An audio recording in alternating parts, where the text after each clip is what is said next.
আসসালামু আলাইকুম, সবাই কেমন আছেন?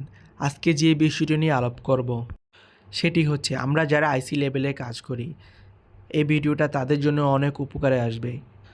আচ্ছা, আমরা অনেকেই অনেক কিছুর উপর রেখে আইসির কাজ করি। তো আমরা দেখা যায় যে যেটার উপর রেখে আমরা আইসির রিবল করি বা বল করি, দেখা যায় যে পেটটার উপর রেখে আমরা আইসি কাজ করি সে পেটটা অনেক সময় ফুলে যায়। ফুলে যাওয়ার কারণে ওই আইসিটা সুন্দর করে বল হয় না, বা আইসির যে প্লেটটা সেটাও ফুলে যায়। আপনারা দেখতে পাচ্ছেন যে আমি রিয়েল লাইফের এই পেটটির উপর রেখে আইসিটি হিট দিচ্ছি। হিট দেওয়ার কারণে দেখবেন একটু পরে এই পেটটি ফুলে যাচ্ছে। ফুলে যাওয়ার কারণে আমাদের বিভিন্ন ধরনের সমস্যা হয়, যেমন আইসি প্লেটটি ফুলে যেতে পারে। আর অনেক সময় ফুলে যাওয়ার কারণে আইসি সঠিক মতো বল হয় না। না হওয়ার কারণে আমাদের কিন্তু অনেক ধরনের ভোগান্তি পেতে হয়।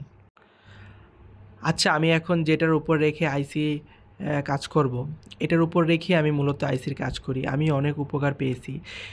এই পেডটি মূলত ওসিএ মেশিনের ভিতরে পাওয়া যায়। এটা খোলা কিনতে পাওয়া যায়। আপনারা চাইলে ঢাকা হল মার্কেট, মোতালেব প্লাজায় ঘুরে এই পেডটি কিনতে পারেন। দামও তেমন একটি বেশি না।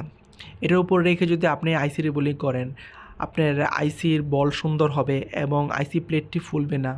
আচ্ছা, আমাকে অনেকে প্রশ্ন করে, ভাইয়া আমি আইসির বল করতে হলে কত হিট দেবো এবং এয়ার দেবো?